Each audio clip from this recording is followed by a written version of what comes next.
Bonjour, bonsoir. Élisée Dangui et Janvier Kwaku sont nos invités pour ce numéro de PPLK.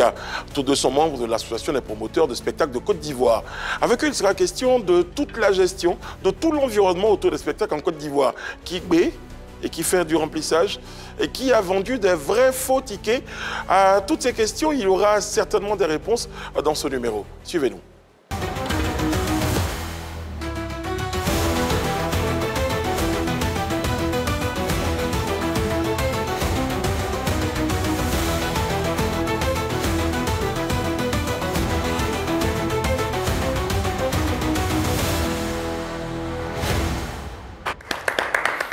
Oyez, oyez.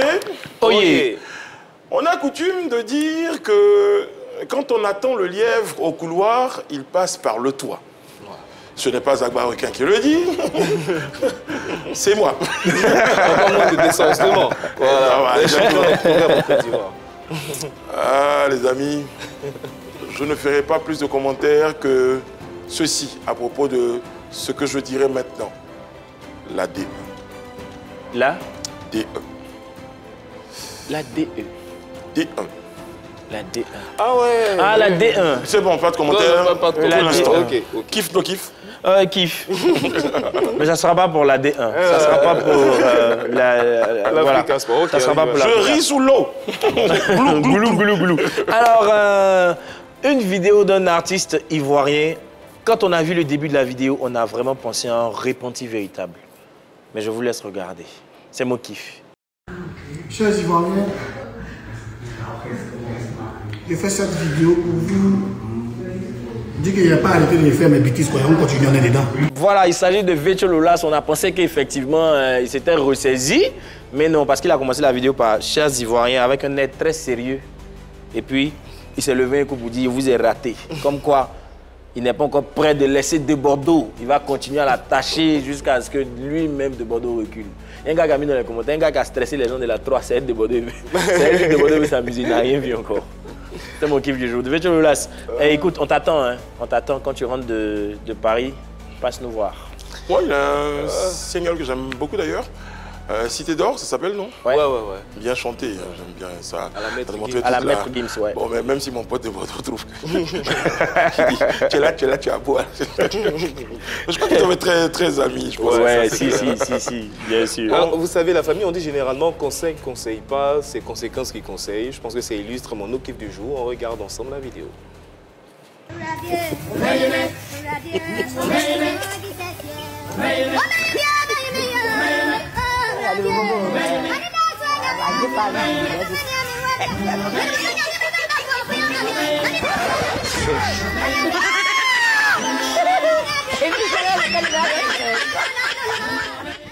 Vous voyez, donc c'est un peu cette situation dans laquelle on se met lorsqu'on ne veut pas partager, on veut se cacher pour manger son plat. Pourtant, il ne veut pas que les gens le voient en fait, malheureusement. À force de veiller sur la porte, lui et les autres personnes vont manger ce plat, malheureusement. Voilà. C'est dommage. C'est un kiff, il faut partager. Exactement. Souvent quand tu manges, j'ai envie d'être dans certaines conditions. Les amis, il y a tout cela, mais il y a surtout le sommaire. Réguler le secteur de l'événementiel en Côte d'Ivoire, c'est leur combat au quotidien. État des lieux, spéculation, buzz. Élisée Dangui et Janvier Kwaku disent tout sur le plateau de PPLK. Face aux polémistes, ils passent au peigne fin tous les mots qui minent le secteur. Bienvenue dans PPLK. Recevons nos invités, s'il vous plaît, les amis. Janvier Kwaku, bonjour à tous les deux. Bonjour. Bonjour Élisée, comment ça va? Bonjour. Très bien. Bonjour à Yann. Bonjour. Bonjour monsieur. Bonjour Yann. Bonjour monsieur. D'accord. Alors tous les deux, quand on vous présentait, on disait vous êtes membre d'une association, l'association des promoteurs de spectacles de Côte d'Ivoire. Ma première question, elle existe depuis combien d'années cette association? En fait, il y en a deux. Il y en a deux. Okay. Voilà, il y a l'association des promoteurs de spectacles de Côte d'Ivoire et puis l'association des entreprises de billetterie et de contrôle d'accès. Lui, c'est le secrétaire général. Le secrétaire général de l'association de la billetterie et de contrôle d'accès. Ok. Bon. C'est deux notions qui sont très liées, promoteurs des spectacles et tout. Qui considère-t-on, ça va être très technique hein, quand même, ça je crois que ça va servir à tous nos amis qui disent « Oh, la BSS, tout ça ». On va parler très technique aujourd'hui. Et qui appelle-t-on, et j'espère que cette émission va faire 50 millions de vues. On espère. Franchement, on espère. Et qui appelle-t-on promoteur de spectacle? Bon, enfin, promoteur de spectacle, on va dire maintenant promoteur d'événements. D'événements, d'accord. Voilà. Okay. C'est une personne qui est dans l'industrie du spectacle et de l'événementiel, sur le territoire ivoirien ou au-delà. Très bien. Alors, on le devient ou on se forme à devenir promoteur de spectacle? Je pense qu'il y en a, il y a les deux cas. On peut avoir une structure d'événementiel, on crée une société avec tout ce qu'il y a comme constitution de société d'événementiel. Et on peut aussi se former. Ici, il n'y a pas de formation spécifique, mais on peut se former en Europe et puis venir également être promoteur de spectacle. Aussi sur le tas aussi. Hein. Oui, parce que M. Yao, que je connais, il organisait l'anniversaire de sa petite sœur. Après, ça muait en concours de danse dans le quartier. Il a fait venir un artiste et demain, il organisait un concours, un spectacle de l'artiste qu'il appelle un concert devant 12 personnes. Est-ce que celui-là, aujourd'hui, peut dire qu'il est promoteur de spectacle? Bon, comme je disais, sur l'État, mais après, il faut qu'il se forme pour être conforme à ce qui est demandé là maintenant. Parce que c'est pour ça qu'on essaie de réguler un peu le secteur. Sinon, à la base, il n'y a pas de formation homologuée? Non, il n'y a pas, pas de formation. Ici en Côte d'Ivoire, il n'y a pas encore de formation homologuée, mais sous d'autres cieux, je vais dire en Europe, pour être promoteur de spectacle, c'est 2 années d'études. Ok. D'accord, c'est 2 années d'études. Mais ce qu'on a pour habitude de voir ici, c'est des promoteurs qui ont une belle expérience, ça fait 10 ans, 15 ans qu'ils font le métier, donc ils sont habitués. D'accord, mais ce métier demande forcément d'avoir une certaine connaissance. Okay. Voilà. Donc si vous n'avez pas la connaissance, à chaque instant où vous allez organiser un événement, il va toujours avoir des couacs parce qu'il va y avoir des ratés. D'accord. Parce que voilà. Avec M. Kwaku, je pense qu'on va rester avec M. Kwaku pour évoquer la notion de billetterie. Qu'est-ce que cela évoque? Qu'est-ce que cela signifie? En fait, aujourd'hui, il faut des agences de billetterie. Okay. D'accord. Pour un événement, tout événement, on a droit à des billets. Les billets peuvent être vendus. C'est-à-dire, pour rentrer à n'importe quel événement, il faut un titre d'accès, que ce soit payant ou gratuit. D'accord? Et donc, pour pouvoir émettre ce titre d'accès-là, c'est une agence de billetterie qui émet, n'est-ce pas, ces billets-là. Pour qu'à la fin, parce que dans la salle, il y a des questions de sécurité.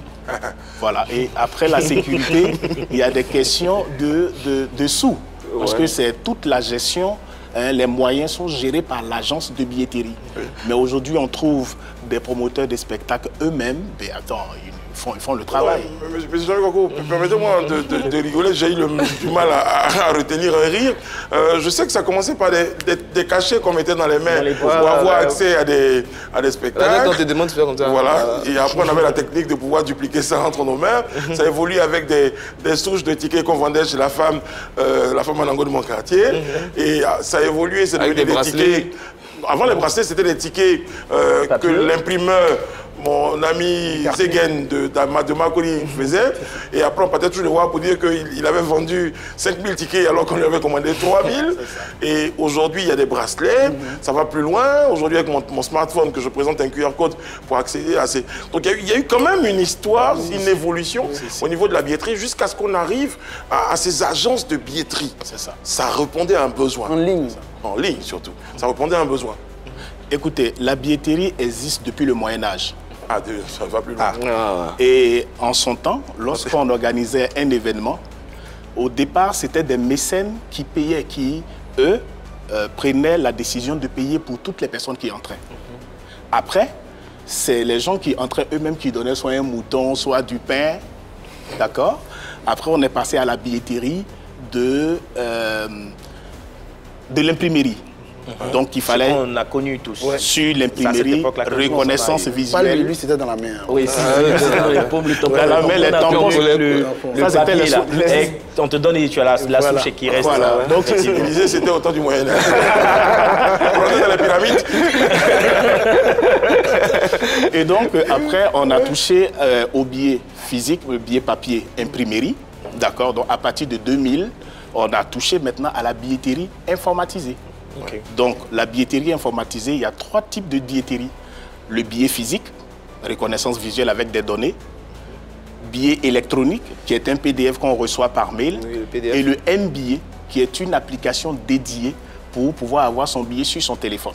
D'accord. Alors, je suppose qu'effectivement, ce sont toutes ces déviations et fraudes qui justifient aujourd'hui l'avènement de ces 2 associations. Tout à fait. D'accord. Est-ce qu'au-delà justement de ces problèmes rencontrés, les promoteurs en ont rencontré encore d'autres pour que vous mettiez sur pied ces associations-là afin d'assainir le milieu? Si oui, lesquelles? D'accord. Au niveau des promoteurs des spectacles d'événementiel, on a remarqué que tout le monde se lève et se proclame promoteur d'événementiel et des spectacles. Ouais. Donc c'est pour assainir et réglementer. Parce que les métiers du spectacle, comme tout métier, hein, quand même une législation, il y a une réglementation. D'abord, il faut créer une société. C'est pas parce que tu es douanier que tu as fait sortir deux conteneurs, que tu as l'argent, tu aimes bien Fally pour pas que tu le fais venir. Non. Il faut que tu sois identifié. Donc c'est pour éviter ça que le président de l'association, qui existe depuis 2009, ouais, je pense, 2009, est reconnu, identifié au niveau du ministère de la Culture et de la Mais pourquoi on n'avait pas connaissance justement de cette association? Vous avez déjà organisé un spectacle? Si. Non. Okay, les gens du milieu savent. Voilà. Et en fait, moi, j'aimerais qu'on mette les pieds dans le plat. C'est vrai qu'on parle de réguler. Qu'est-ce qu'il faut aujourd'hui? Je veux être reconnu par l'État de Côte d'Ivoire en tant que promoteur d'événements. Qu'est-ce qu'il faut? Quelles sont les conditions qu'on doit remplir en fait? Ok, d'accord. Laissez-moi. Il va sortir Voilà. Laissez-moi déjà, il faudrait que vous créiez une structure légalement constituée. C'est-à-dire c'est pas quelqu'un, comme on a dit, là, qui a l'argent aujourd'hui, qui peut faire venir. J'ai les moyens, voilà. Voilà, il faut l'identifier déjà. Et donc l'identification, c'est choisir sa fêtière. Donc pour l'instant, c'est l'APROCI qui est la fêtière reconnue au niveau du ministère de la Culture et de la Francophonie. Donc on a harmonisé les documents avec le ministère des services du ministère de la Culture. Donc il faut avoir une copie du RCCM, c'est le RCCM, le registre de commerce, et une copie de la DFE. Une copie des statuts, parce que c'est une société sûrement SRL ou bien RSALU. Il faut aussi une copie de la publication de l'annonce légale, le journal ou bien sur les réseaux sociaux, sûrement c'est sûr bien. En tout cas, un bon nombre de documents que l'État de Côte d'Ivoire... Oui, mais aussi l'immatriculation à la CNPS, c'est hyper important. Parce que on fait là. Oui, il faut immatriculer ta structure à la CNPS. Même sans ça, tu ne peux même pas avoir de visa. Ok. Il faut aussi le RIB. Le RIB, c'est-à-dire que tu es déjà... Oui. En fait, les documents qu'on demande... Pour la mise en place d'une société, d'une entreprise... En fait, j'ai posé ces questions à Dicien parce que pour quelqu'un... Mais c'est pas fini, il faut que je... Ah voilà, il y en a encore, ok. Il y a aussi le récipiendaire du représentant légal, une pièce d'identité. Parce qu'il y a des gens qui sont à l'extérieur, qui ont des sociétés ici, qui sont pilotés par leurs cousins. Et s'il y a quelque chose, ils ne sont pas là, ils sont de l'autre côté déjà. Également, les numéros de téléphone, un email et puis une copie de la carte CMU. Parce qu'on demande tout ça. Ah ouais? Ouais, une carte CMU. Très bien. Oui. Ça et va puis, oui, certificat de résidence légal. Il faut résider en Côte d'Ivoire. Et puis une photo d'identité et un casier judiciaire. Vierge. Surtout vierge. Oui, vierge, oui. Voilà. C'est pareil pareil aussi avec les... Non, surtout vierge. Donc... Non, casier judiciaire vierge. D'accord. C'est pareil aussi pour... Oui, pour une agence de billetterie, c'est les mêmes documents, sauf que chez nous, quand on parle d'agence de billetterie, il y a une autorisation de l'ARTCI, d'accord, qu'il faut avoir. Ensuite, il y a aussi une autorisation du ministère de la digitalisation, d'accord, parce qu'on parle de plateforme et autres, donc c'est plus intéressant de pouvoir voir tous ces documents-là avant de pouvoir exercer. D'accord, c'est bien, moi j'apprécie l'effort, mais entre réguler et freiner la dynamique, la frontière elle est minime. Aujourd'hui, la Côte d'Ivoire, qui est réputée pour le dynamisme de sa culture, des événements et tout, est-ce que ça, toutes ces règles, toutes ces conditions, ça ne va pas freiner la dynamique des événements? Écoutez, pour toute entreprise sérieuse, elle ne peut pas aller contre les documents, parce que c'est des documents qu'on a. D'accord? Si je suis une entreprise sérieuse, on me demande d'envoyer un certain nombre de documents, je n'ai aucun problème. Mais il s'agit de gérer des personnes qui viennent soit à des événements, ces personnes-là doivent être traitées selon les normes. Allons-y sur les cas pratiques qui justifieraient ce qu'on peut appeler tous ces documents, cette paperasserie diversement appréciée. Vous êtes promoteur de spectacle. Aujourd'hui, je reviens à la question de Désiré, à quel risque aujourd'hui un artiste, le public, pourrait être exposé quand on est en face de quelqu'un qui ne remplit pas toutes ces conditions-là? Vous avez un promoteur qui n'est pas légalement constitué, il vous invite, ou invite un artiste international, il arrive, le gars n'existe pas, ou bien c'est un véreux. C'était quoi en fait ce que vous avez constaté sur le terrain qui vous a amené à chercher à professionnaliser le domaine? Non, il y a un cas par rapport à ce que tu as évoqué tout à l'heure, le cas Wizkid. Le concert de Wizkid, voilà, où il a brillé par son absence, voici une autre situation. Donc, comme il parlait des cas pratiques, voici un peu des éléments. Donc, on a vraiment besoin d'être fixé par rapport au risque. Oui. Pour les cas pratiques, quand on fait un spectacle, on met la vie des gens en population en danger. Donc, à partir du spectacle de Fally Ipupa, où il y a eu du grabuge, qui n'était pas forcément lié au promoteur parce qu'il était identifié, mais au niveau, parce que le spectacle, c'est la sécurité des gens et des personnes et des biens. Et donc aussi le concert de Imra juste le lendemain. Donc il y a eu pas mal de gens qui ont raté le vol et tout ça. Donc bon, il faut identifier toutes ces personnes-là. D'accord. Parler d'assurance aussi. Face à ces cas pratiques que Brice et Désiré ont évoqués tout à l'heure, quelles sont les actions que les entreprises et structures que vous pilotez ont déjà menées pour justement éradiquer ces problèmes-là? Pardonnez-moi, je vais préciser un peu la question pour M. Janvier Kwaku, puisque M. Élisée Dangui avait donné des cas pratiques.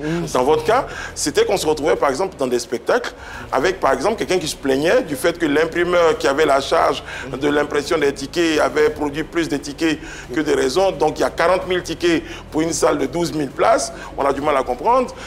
Ou bien les tickets sont faux parce qu'il a vendu 50 000 tickets. Il se retrouve avec 12 000. C'est tout ça peut-être que vous avez vécu comme situation? Effectivement, effectivement. Vous savez, lorsqu'il y a un événement, le promoteur, il y a des étapes. Le promoteur décide de sortir des catégories de billets et il faut impérativement avoir une billetterie informatisée. Lorsque vous avez une billetterie informatisée, comme je vous ai dit, il y a plusieurs types de billets. Les billets physiques, c'est la plupart du temps là qu'il y a quelquefois des fraudes. Donc l'imprimeur, il imprime, mais vous avez des petits fausseurs qui ont la capacité, quelquefois, de réimprimer les mêmes billets. Ils les vendent, ces personnes-là arrivent sur les lieux et c'est là-bas qu'on leur dit non, vous n'avez pas payé le bon ticket. Ou, quelquefois, il peut y avoir des promoteurs véreux qui savent que la salle fait une salle de 5 000 places, ils se permettent de faire 7 000 billets. Ou 10 000. Ou 10 000. Et les gens, ils arrivent, ils s'entassent. Dès qu'il y a un souci, on ne sait pas comment... c'est-à-dire, comment situer les responsabilités. Par contre, quand il y a une agence de billetterie qui respecte les normes de la billetterie, qui paramètre un système pour que ce système-là puisse générer des billets physiques, numériques, disons, digital, donc M-billet et e-billet, dès qu'il y a un problème, on a la possibilité d'avoir une certaine traçabilité. Mais est-ce que ce n'est pas coûteux pour le promoteur d'avoir recours à ces agences? Non, pas forcément. C'est ça. Aujourd'hui, les agences, qu'est-ce que les agences demandent? Les agences, même aujourd'hui en matière de billetterie, ne vous demandent rien. Vous ne payez même pas d'argent. Vous venez, on paramètre un système, d'accord, pour les billets électroniques. C'est juste sur le billet acheté que l'agence a un retour. Alors, le bon côté dedans, c'est que je ne vais plus trouver le petit Amidou à l'entrée du palais de la culture qui va me vendre un ticket et quand je rentre au milieu, le ticket n'est pas valable. Mais quand vous évoquez la question de la sécurité absolue avec le système informatique, permettez-moi d'évoquer la CAN. Voilà, je voulais en venir. Il y avait des personnes qui avaient des tickets officiellement valables, qui sont arrivés au portique, les tickets ne marchaient pas. Il y a eu le problème avec la CAN. C'était censé être... Non, mais en fait, il était le chef du département billetterie. J'étais le chef du département billetterie. La CAN, vous savez, tout à l'heure, on parle de billets. À chaque niveau de billet, il y a des limites. Quand vous avez un billet physique, pendant la CAN, vous ne verrez pas des gens qui avaient des billets physiques où il y avait la plupart du temps des gros problèmes, c'était sur le billet électronique. En fait, dans la norme de la billetterie, le billet, le e-billet, n'est pas un billet qu'on présente sur un téléphone. C'est un billet qu'on imprime. Vous comprenez? Et donc, il fallait avoir, par exemple, sur le billet, le e-billet, 2 QR codes qui permettaient aux gens de faire une vérification à un endroit bien, un checkpoint, avant de pouvoir arriver au tourniquet. Donc, quand je paye mon e-billet, donc tout le monde payait un seul billet et il le vendait à 10 000 personnes. Et moi, je veux forcément aller, je paye mon billet, le premier arrivé, il rentre. Après, tu as 6, 7, 10 personnes qui arrivent au tourniquet. Mais dans le truc là, ils arrivent, ça ne passe pas. Mais pourquoi mon billet ne passe pas? La sécurité en haut dit non, ils vont créer des grabuges, laisser rentrer. Voilà comment les gens, ça c'est les limites du billet électronique. Ok. Mais par rapport à la CAN, il y a eu aussi un problème d'accessibilité. Moi, je me souviens à Yamoussoukro, surtout pour les matchs des éléphants de Côte d'Ivoire, c'est là qu'il y avait un problème. Pour obtenir même des billets, il y a ceux qui en trouvaient. Ça, c'est un autre cas. Même pour les avoir, c'était vraiment compliqué. C'est toujours comme ça. Vous savez, aujourd'hui, vous partez sur des plateformes qui existent, la Coupe du Monde et autres. Les billets, on commence à les vendre tôt. Et des gens... on a pour habitude de faire quoi? On attend toujours au dernier moment, pensant que les billets nous attendent. Ce n'est pas comme ça. Il y a des gens, les billets sont vendus en ligne. Et donc, il y a plusieurs personnes qui achètent leurs billets en ligne. Et le jour de l'événement, à quelques 3-4 jours, vous allez voir qu'en matière de billets physiques, il va rester seulement que 3 000 ou 5 000 billets. Un autre problème que vous avez résolu, c'est la question des longues files d'attente avec les vérifications du gros bras à l'entrée qui a besoin de savoir si le ticket est authentique. Il faut le remuer et ça fait des longues files. Aujourd'hui, il y a des portiques, il y a des moyens de pouvoir vérifier les tickets de façon électronique. Ça règle Ça règle le problème. Aujourd'hui, que vous avez un billet physique ou un billet électronique ou un billet, il y a toute la sécurité qu'il y a dessus, donc reconnaissance visuelle. Donc aujourd'hui, des billets, il faut prendre des billets avec des hologrammes, un certain nombre de choses, ou simplement à vue d'œil, on sait que les gens ne peuvent pas, n'est-ce pas, copier. D'accord? Mais quand vous arrivez, ce n'est pas un individu qui vous dit vous entrez, mais c'est un système qui vous dit vous avez l'autorisation d'entrer. Donc on a soit des PDA, soit des tourniquets à différents endroits, et dès que vous le baguez, le système le reconnaît, vous entrez. Mais si le système ne le reconnaît pas, comme tout à l'heure je vous ai parlé d'agence de billetterie, tu es censé avoir un groupe de litiges pour faire des vérifications. Et après les vérifications, on peut avoir ce qu'on appelle une carte master qui va permettre à la personne d'entrer et suivre son événement. Vous parlez de litiges. Gagui Sely était en spectacle il y a quelques jours ou quelques semaines avec un promoteur qui lui dit viens, tu vas jouer, il y a un orchestre, c'est le promoteur qui prend tout ça en charge. Et puis à la fin du spectacle, Gagui Sely est en train de poursuivre le promoteur qui n'a pas payé les musiciens. Mais que fait l'association dans ce cas-là? C'est pour ça qu'on dit qu'il faut qu'il soit identifié. Et quand il est identifié, qu'il ne fait pas le... C'est pas parce qu'il est identifié qu'il... Bon, il est identifié. Parce que lui dit également le conseil n'a peut-être pas trop marché. C'était en France, non? Non, c'était ici. C'était ici? Bon, tu vois, on a donné un temps de latence pour déposer le document. Oui. Donc, jusque-là, jusqu'au 31 mai, on va laisser les gens... J'ai un autre cas aussi, Brice. J'ai le cas Imra Suleiman Kamagaté. Oui. Le concert d'Imra à Yopougon le 15 février dernier. Oui. On a vu les membres du staff d'Imra qui sont allés au domicile de Suleiman Kamagaté, réclamant une partie du cachet d'Imra. C'est terminé en chanson, traité l'autre d'amateur. Qu'est-ce que l'association des promoteurs pourrait faire à ce niveau? Mais nous, comme je disais, on a laissé un temps de latence pour que les gens puissent se conformer à tout ce qui est documentation. Pour l'instant, on a regardé tout ce qui s'est passé et donc on a fait des réunions avec la direction générale de la police, on a fait des réunions avec le ministère de la Culture et de la Francophonie, dont Madame la ministre. Il y a un projet ministériel, un arrêté ministériel qui est en projet et donc ça va aboutir à l'octroi des licences de spectacle, de promoteurs de spectacle. Mais en attendant, on met un tamis pour identifier déjà les organisateurs de spectacle. Donc c'est pour ça en fait l'APROCI a décidé d'identifier ceux qui veulent être identifiés et continuer en attendant que le ministère octroie la licence. D'accord. Là, je rebondis aussi, tu avais dit qu'on veut arrêter certaines personnes qui ont envie d'évoluer. Oui, ça peut freiner une dynamique. Ça ne peut pas freiner parce que si tu veux être sincère ou bien professionnel dans ton milieu, tu es obligé de te conformer à tout ce qui est là. À toutes ces règles-là. Oui, là, tu ne peux pas créer une chaîne de télévision sans avoir l'agrément de l'ACA. Tu mets comment? Si tu as des milliards, tout de suite que tu veux créer une chaîne de télévision. tu achètes tout ce que tu veux, mais il faut avoir l'autorisation de l'ACA pour pouvoir y mettre. Tout à fait. Sinon, tu as un porte-à-faux. D'accord. On sait que sous d'autres cieux, les promoteurs de spectacles sont bien régis avec même une licence et tout. Oui. Est-ce en Guinée, dernièrement, moi j'étais en Guinée il y a une semaine ou bien 2 semaines, je ne sais plus. Mais c'est au Burkina depuis longtemps. C'est bien régi. C'est bien régi. Il y a l'association générale des spectacles, l'association guinéenne des spectacles. Ils étaient au spectacle de Djelikaba Bintou. Ils avec les chasubles AGS. Et c'était bien visible. On arrive à les identifier. On arrive à identifier. D'accord. Si un promoteur, justement, étranger, vient en Côte d'Ivoire, est-ce qu'il sera frappé par les mêmes nouvelles dispositions que l'APRO met sur la table? Oui, non, il est très frappé. Parce qu'un promoteur, non, il est très frappé. Un promoteur étranger ne peut pas venir organiser un spectacle en Côte d'Ivoire. Il faut t'associer avec un Ivoirien qui a une structure légalement constituée et qui respecte la réglementation. Ça, c'est la première règle. Faut nous expliquer pourquoi, surtout. Voilà, justement. C'est nécessaire. On veut protéger les Ivoiriens, les promoteurs ivoiriens. D'accord. Ouais. Ça fait partie des objectifs et missions. Voilà. Parce que dans les documents à fournir, il n'y a que les Ivoiriens qui peuvent faire des spectacles ici. Donc quand un promoteur, tu viens pour organiser un spectacle, il faut t'associer forcément à un Ivoirien, on t'identifie, on sait qui tu es. Tu ne vas pas venir prendre foutre le bordel entre guillemets et puis repartir sans qu'on te... Mais c'est surtout s'il y a des situations compliquées, qu'on sache qu'il y ait quelqu'un qui soit en mesure de pouvoir répondre de sa responsabilité par rapport à ce qui se produit. Très bien, c'est bien noté. Bon, on va aller sur les cas pratiques. On dit, les gars, ils ont fait spectacle, ils ont bourré, ils ont gbé, d'autres n'ont pas gbé et tout ça. Est-ce qu'aujourd'hui, il y a une forme d'unité de mesure exacte pour pouvoir savoir avec la billetterie qui fait du... C'est quoi ce fameux remplissage? Du faux remplissage. Ouais. Du faux remplissage, effectivement. J'avais dit du bourrage, un peu comme plaisir. Vous savez, lorsqu'il y a un événement, il y a des billets qui sont vendus.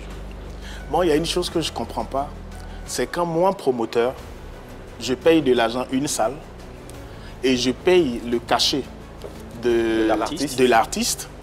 Et c'est l'artiste qui exige que la salle soit remplie avant qu'il puisse prester. Je ne sais pas si vous avez déjà vu, comment il s'appelle, Asalfo Magic System prester. Quand Magic System, on vous dit l'événement a lieu à 18 h, si vous êtes 2 dans la salle, Asalfo va commencer à chanter avec ses amis. Ça, ils sont reconnus de manière, c'est-à-dire partout dans le monde comme ça. Et c'est ce qui est professionnel. C'est ce qui est professionnel.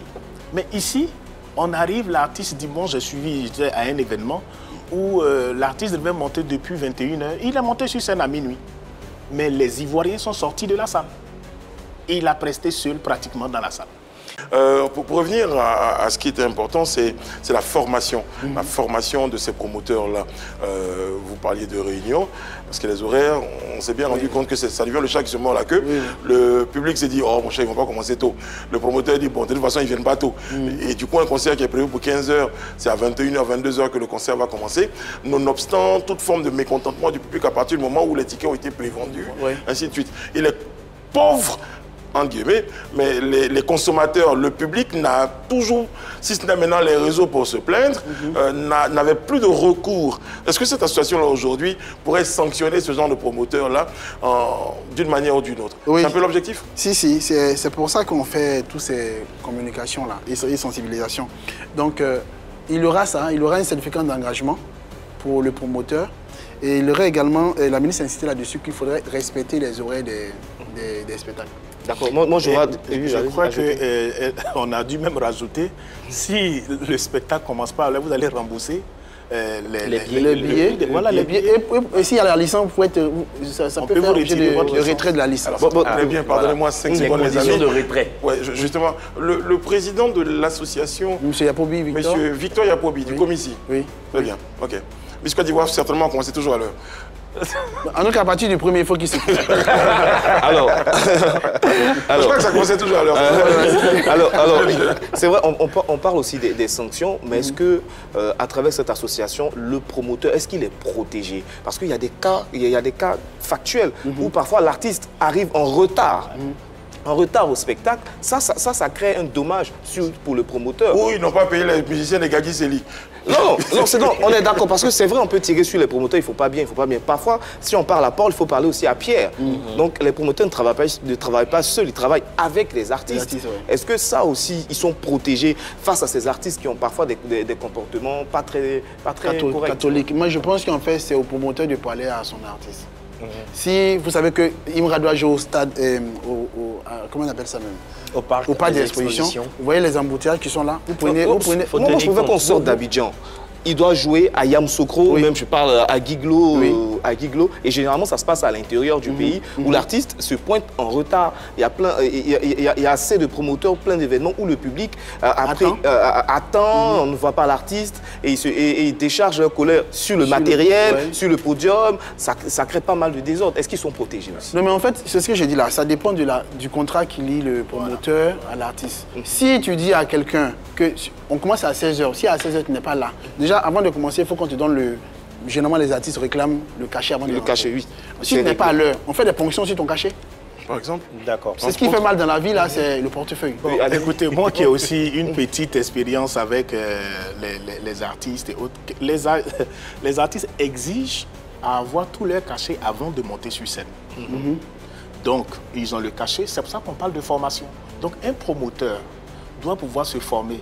Comment même établir un contrat avec un artiste, parce que tout ça soit dedans. C'est le et quand le type n'a pas respecté, mais j'ai pas de problème. Je te poursuis. De manière juridique, je te poursuis pour dire, ben, tu n'as pas respecté les clauses de notre contrat. Et l'APRO aussi, je pense, est là pour pouvoir soutenir ce promoteur de spectacle à pouvoir entrer dans ses fonds. Est-ce que l'APRO et l'AEBCI ont un droit de regard sur les cachets des artistes et sur la fixation des billets d'entrée?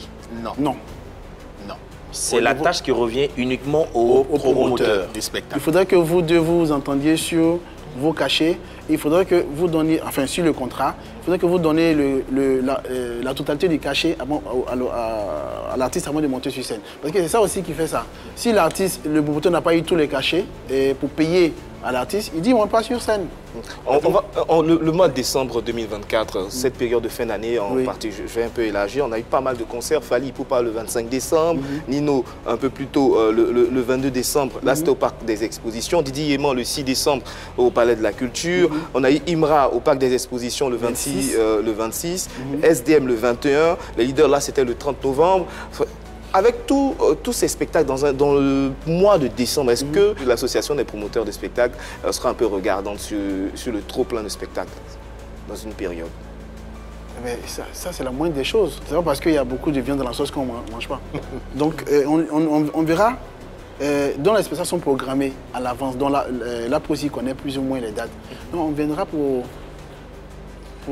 regarder. Est-ce que vous tenez compte justement du portefeuille des Ivoiriens, des consommateurs que nous sommes? Parce que quand les concerts des artistes qu'on aime se succèdent comme ça, on se dit que finalement ça pèse dans les poches. Est-ce qu'il y a un organe régulateur justement à ce niveau? Quand vous rencontrez les promoteurs, vous leur demandez justement... J'ai même envie de passer de l'autre côté de la table pour vous répondre. Mais je vais laisser les invités répondre. En fait, là, ce qui lève 200 concerts, 300 concerts, on n'a pas de problème, c'est la Côte d'Ivoire qui gagne. Je vous explique. Chaque artiste a ses mélomanes à lui. Oui. D'accord. Et donc, lui, il se doit, n'est-ce pas, c'est-à-dire chacun s'en va là où il est très à l'aise. On n'a pas besoin d'aller dire aux gens, vous n'avez pas le droit de faire plusieurs spectacles et autres. Si vous faites plusieurs spectacles, moi, j'aime 3 artistes, mais je choisis celui que j'aime et puis je pars. Ça va être sympa, justement, parce que dans ma tête, où il se passe des choses extraordinaires, beaucoup de choses. J'ai une discussion, et pour l'instant elle est encore dans mon esprit, entre le promoteur du prochain spectacle de Didi B, soit à Bimpe ou à Boaké au stade. Non, à Abidjan même d'ailleurs. Félix au fait de Boigny et Imra et à Bimpe. Tous les deux les promoteurs sont membres de votre association. Est-ce que les autres disent non, il y a un qui a le droit de faire spectacle, un autre, mais le lendemain, le deux spectacles peuvent être le même jour. Oui, mais chacun a son public. Il y a les conspirateurs et puis il y a les chétés. Voilà. Donc, c'est pas la même... Est-ce que c'est pas une forme de... J'ai pas envie de dire fuite en avant, mais de non-maîtrise de l'APRO aussi. Mais c'est l'activité libérale aussi. C'est libéral. Je sais que c'est légal. Même, non, vous êtes d'accord avec moi? Libéral. C'est libéral, oui. Vous êtes d'accord avec moi que ce sont les une fois chétés en majorité qui se sont retrouvés chez la conspiration? Oui, c'est un autre débat. Non, ça c'est un autre débat. Je l'explique, je le dis parce qu'on a vu les retours de communication des médias nous l'ont montré. On avait une fois chété au Conseil de la conspiration. Alors, il se trouve que dans le cas d'espèce, on a chété au stade des Bimpe, et puis on a Didi au stade Félix Houphouët-Boigny. Est-ce que justement l'association des promoteurs ne peut pas demander à l'un des promoteurs de décaler soit sa date pour permettre justement, c'est pourquoi je dis vous pensez aux mélomanes que nous sommes, aux consommateurs que nous sommes, pensez à nous en disant bon, on a la possibilité justement de satisfaire les deux publics, les chétés et la conspiration. Est-ce qu'on ne peut pas justement demander aux promoteurs de dissocier, de séparer leurs dates? De trouver pour ne pas faire de la même... Est-ce que justement l'APRO n'a pas ce pouvoir-là de demander aux promoteurs de décaler les dates? C'est possible, on peut leur proposer cette alternative. Maintenant, s'ils ne veulent pas, c'est libéral. Ou bien, moi, j'aurais dit l'avantage de ce cas de figure qui est encore dans ma tête. Pour moi, ce serait, par exemple, de dire un jour, on ferait une démonstration de force pour dire, nous, on veut 50 000 personnes ici et l'autre, c'est 100 000 personnes là-bas. On voit qui fait le plus la mobilisation. Donc, je veux dire, à un moment donné, c'est le game, c'est les promoteurs qui décident de leur... Après, il y a un modèle économique derrière. Je suis d'accord. Si le promoteur estime que lui, en tant que promoteur, il n'est pas suffisamment fort pour mettre son spectacle à la même date que quelqu'un qui pourrait phagocyter l'ensemble de ses fans, il prend des risques, il investit pour rien. Justement, est-ce que vous avez des instruments pour nous montrer la fiabilité des chiffres? Si on veut 60 000 de l'autre côté, on veut 50 000 ici. Est-ce que vous avez justement des instruments pour nous montrer? Ok, je pense que ça c'est lui parce que...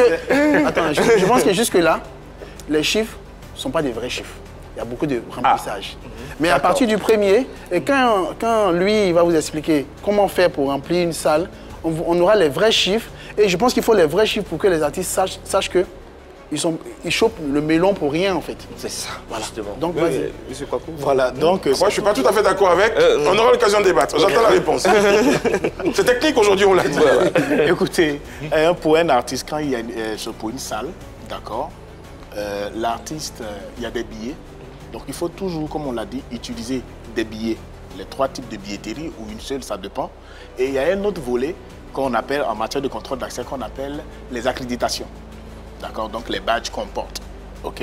Donc, si ces différents supports qui permettent aux gens d'accéder à la salle sont contrôlés, mais juste à la fin, je ne sais pas si vous l'avez vu pendant la CAN, à un moment donné, on vous donnait le taux de remplissage. Donc, c'est de cette manière-là. Nous, aujourd'hui, il y a des systèmes qui existent où, en temps réel, le promoteur voit les entrées. OK? Mais comme on l'a dit, comme quelquefois les gens attendent que l'artiste soit satisfait, quand il n'y a pas de monde, tous ceux qui passent, on dit, ben les gars, entrez. Il y a des associations même qui sont créées. Et leur travail, c'est au dernier moment, on les appelle pour venir faire du remplissage. Oui. Vous comprenez? Donc ça, c'est devenu le métier de certaines personnes. Un peu comme les gars qui accompagnent les gens à Yopougon pour les dots. Il y en a qui en ont fait un métier. Tu cherches une famille pour t'accompagner pour la dot. Est-ce que ça, le volet sécurité prend en charge ce dernier modèle de remplissage? Aujourd'hui, ce qu'il faut faire, le remplissage qu'il faut, personne ne doit pouvoir accéder à une salle de spectacle sans un droit d'entrée. C'est-à-dire que le billet soit gratuit ou payant, il faut que celui qui rentre puisse avoir un titre d'accès. Parce qu'il y a des questions de sécurité. Quand dans la salle, par exemple, une salle de 5000 personnes, on dit, ah bon, écoutez, il y a eu 4000, il reste 2000, bon, qu'on fasse entrer des gens. Comment vous pouvez savoir qu'à l'instant où vous avez demandé aux gens d'entrer... Vous avez demandé à 500 délinquants de rentrer. 500 délinquants ou même 1000 personnes en plus, et vous avez 7000 personnes, boum, il y a un grabuge. Qui gère la responsabilité? Vous allez dire aux autorités, non, on était 4000. Mais on dit non, il y a eu plus de monde. C'est ça. Et donc, s'il y a la billetterie vous dira, voilà le nombre de personnes. Exact de personnes. Et là, la responsabilité incombe à qui? Le promoteur du spectacle. C'est un peu comme l'architecte. Ce que je veux dire, c'est qu'à un moment, vous évoquiez tout à l'heure, c'est très bien d'ailleurs que vous fassiez ça en pédagogie, vous évoquiez le fait que depuis le passé, le gars peut décider que son concert, il décide de faire venir 2000 personnes pour faire du remplissage, même si c'est gratuit. Le concert peut être à 50 000 francs le prix d'entrée, et lui décide de mettre 10 000 tickets gratuits à 50 000 francs. Et normalement, c'est ce qui se fait. Tous ces amis du quartier, voilà. Donc à un moment, on dit, ouais, ils ont rempli, mais bon, ils ont gbé. Donc à la limite... casser le palais. Est-ce que être gbé, ça c'est sortir de... ce côté-là, finalement, c'est, selon le promoteur, c'est le baromètre aujourd'hui pour juger de la qualité d'un artiste. Technique. Une salle. Enfin, j'explique à votre explication. C'est Côte d'Ivoire, remplir une salle. Bon, remplir une salle, remplir forcément une salle. Faire salle comble, en fait. Faire salle comble, forcément, en fait. Forcément. Je pense que c'est pas la bonne formule et ça fait choper le melon à l'artiste. Je te prends un exemple tout bête. Pardon? Ça peut encourager quand même l'artiste. Ça rassure. Encourager l'artiste, Ça peut mais rassurer. au promoteur. Si tu fais salle comme, peut-être, je prends un exemple, de qui? Vital. Elle remplit peut-être le salle Fauboigny, elle seule. Si son cachet fait peut-être 5 millions, si demain tu vas venir prendre Vital, elle va te dire, mon cher, c'est 100 millions. Oui, parce qu'elle a vu qu'elle a rempli le stade. En même temps, c'est du remplissage. Bon, qu'est-ce qui prouve que c'est... Non, mais c'est justement la la capacité de le faire. Ce qui prouve que c'est du remplissage, tu nous demandes, on a des vrais chiffres, on te montre les vrais chiffres. Et la plupart, 99% des spectacles qui sont ici, c'est comme ça que ça se remplissages. fait. C'est comme ça que ça se fait. Si on vous donne les vrais chiffres des tickets achetés, et en ligne et sur les places physiques, vous allez taper votre tête. Les Le promoteurs... dernier spectacle, par exemple, en date, c'est celui au stade. Vous avez les chiffres? Non, pas j'ai encore. pas les chiffres, Bon, mais c'est pas... Mais pour Vital, on sait qu'elle nous suit. Elle a la capacité de remplir le stade, voilà. Peut-être pas maintenant, mais on espère que... Lui, voilà, il est plus méchant. Pourquoi dire pas maintenant? Il pense qu'il a rendu Elle peut le faire. La patronne a dit qu'elle peut. Voilà. Non, mais après, il y a toujours une guerre de chiffres. Hein. Ça, je pense que c'est pas lié qu'au promoteur spectacle. Même pour les manifestations, pour un certain nombre de choses. Cela évoque 40 000 personnes à la manifestation. On dit selon la police. Mais c'est cette guerre de chiffres qu'on va arrêter en mettant les gens à l'aise. Pour que, à partir du 1er, quand tu fais du remplissage, ce sera plus possible. Et on te donne les vrais chiffres. Mais quand vous dites que ce sera plus possible, moi je veux bien comprendre encore, faire la polémique. Non, il va... En fait, moi, je veux dire, à n'importe quel moment, vous pouvez faire du remplissage. C'est ce que je veux dire depuis. Mais le remplissage que vous devez faire, vous devez Soit faire organisé. juste ordonné. C'est-à-dire, je suis promoteur des spectacles. Donc, c'est pour ça qu'il faut avoir une billetterie informatisée pour savoir en temps réel combien de billets sont en train d'être achetés pour prendre une décision. Donc, à 48 heures, je sais que je dois remplir ces 5000 places, j'ai seulement 1500. Je dis, bon, il me faut 2000 ou 3000 personnes. Donc, si tu as les 2000 remplisseurs, nous, en tant qu'agence, on te dit, bon, prends les billets, d'accord, et pour 2000 personnes, donne ça aux personnes. Parce que si ces personnes-là arrivent, qu'elles n'ont pas de billets, de titres d'accès, choses électroniques ou physiques, elles ne peuvent pas avoir accès. C'est un deal qui se fait en dessous. Voilà, entre le promoteur... Oui, mais il y a aussi un truc important. Voilà. Si demain tu viens dire que tu as rempli 5000 personnes, on te fait sortir les vrais chiffres. Hein. Mais tu auras rempli 5000 personnes. Non, les tickets achetés. C'est-à-dire dans le détail, on aura les tickets achetés, tel nombre de remplisseurs. Voilà, mais si à la dernière minute, moi en tant que boss, je décide de payer 3000 tickets pour compléter, ça veut dire que c'est des vrais chiffres. Non, ça c'est des vrais chiffres. Allez, on va revenir à la question des vrais chiffres. Moi je veux qu'on aille sur les chiffres. Messieurs, il y a toujours un truc, on parle de la 4000 places. Par exemple, vous vous en souvenez de cette fameuse discussion autour de la 4000. Est-ce qu'il y a vraiment 4000 places au Palais de la Culture de Treichville? Non. C'est 2750. 2750. Et en fait, en haut, donc les chaises en haut et tout ça, c'est ce qui fait les 4000. Très bien.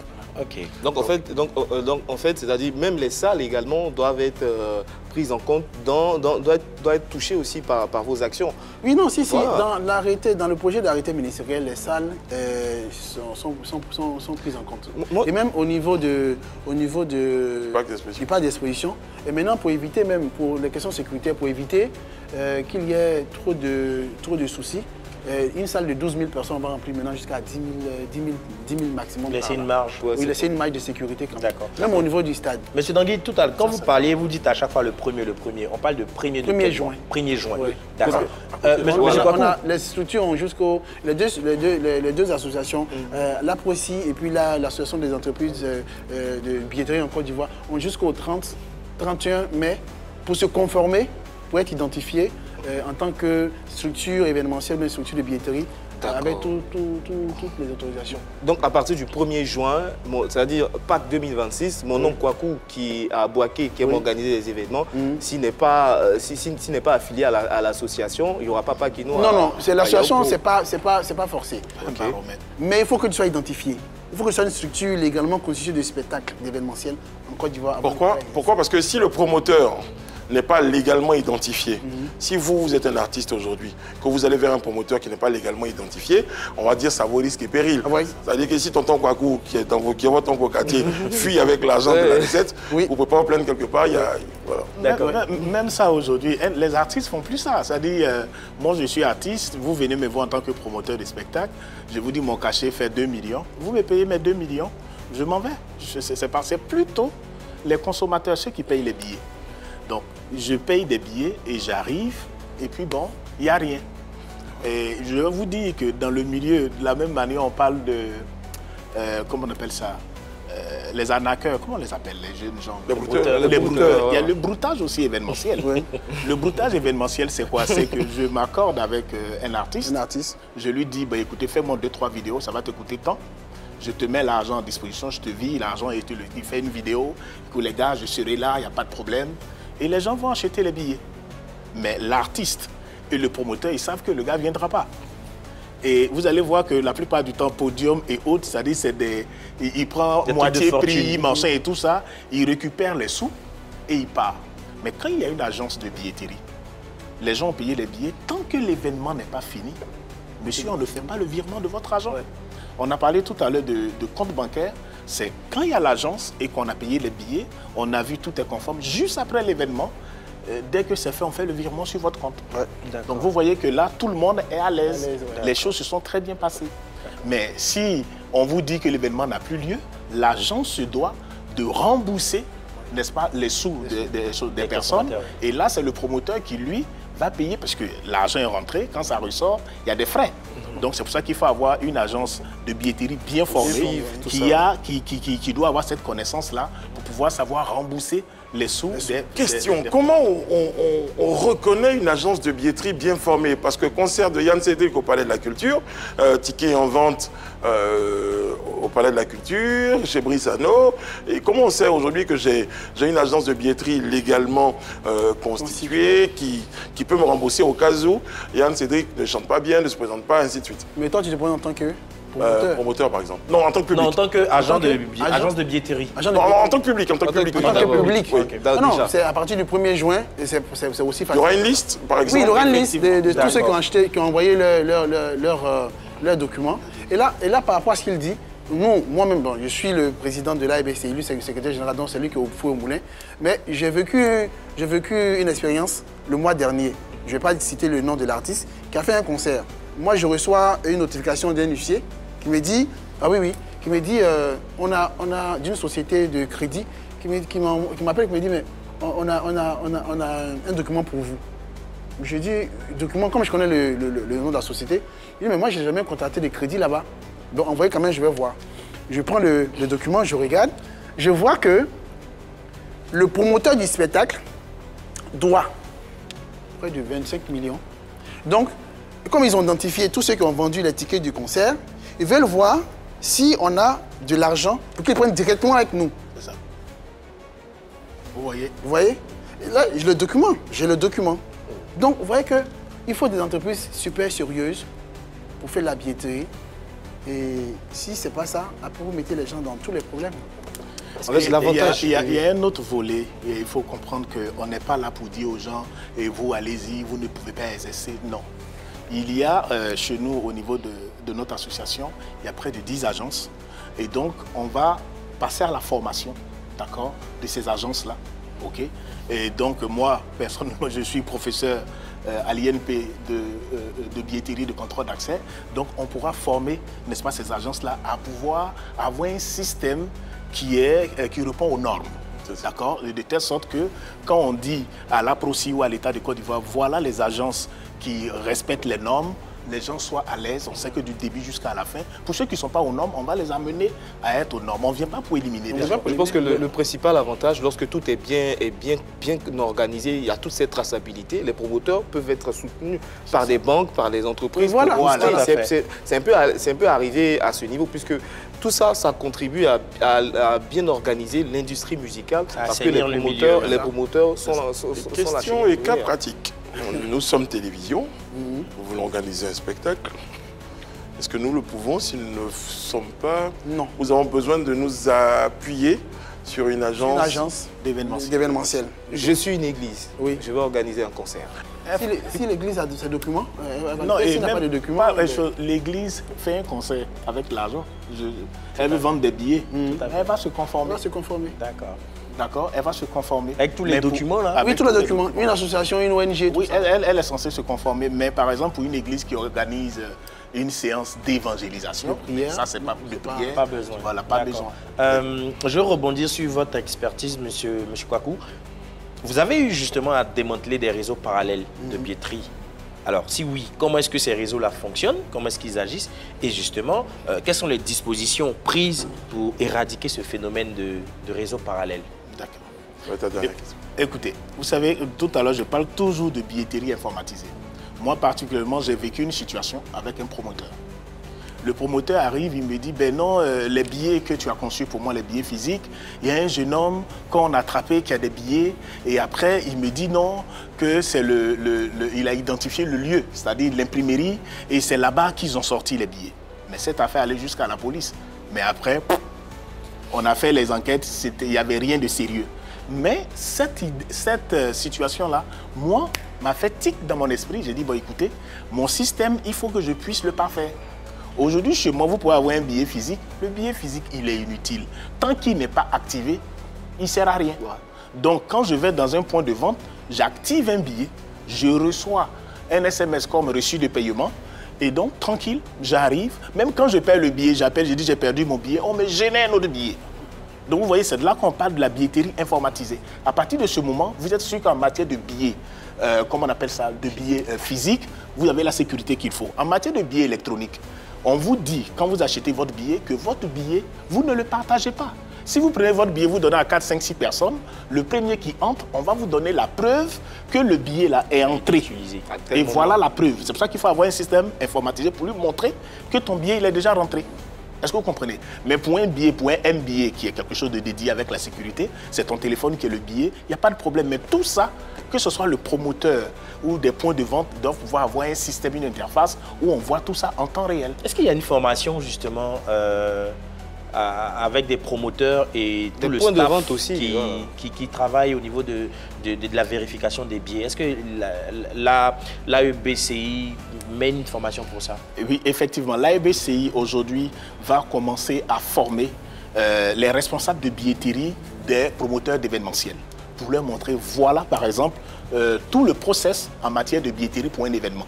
Comment est-ce que les bracelets sont gérés? Parce que ça encore, c'est un autre volet. Quand vous avez des billets, vous avez des petits... Parce que quand les promoteurs organisent un événement, il prend son cousin ou bien un ami pour lui dire, viens m'aider. C'est lui qui prend les bracelets qui vont les vendre. Donc, il faut avoir quelqu'un qui a été formé sur la gestion des bracelets. D'accord? Et quand tout ça est fait, nous, au niveau de l'AEBCI, on est prêt à former, d'accord, toutes ces personnes-là à la gestion, d'accord, de la billetterie de contrôle d'accès. En ce moment, il y a combien de membres de l'association des promoteurs? Il y en a combien? Il y a une centaine. Une centaine. Mais il faut savoir que pour l'instant, on essaie d'identifier. D'accord. Mais on ne bloque pas des gens. Après, il y a un arrêté ministériel qui va sortir pour octroyer des licences. Voilà. Voilà. Mais okay, pour l'instant, dans la phase d'identification.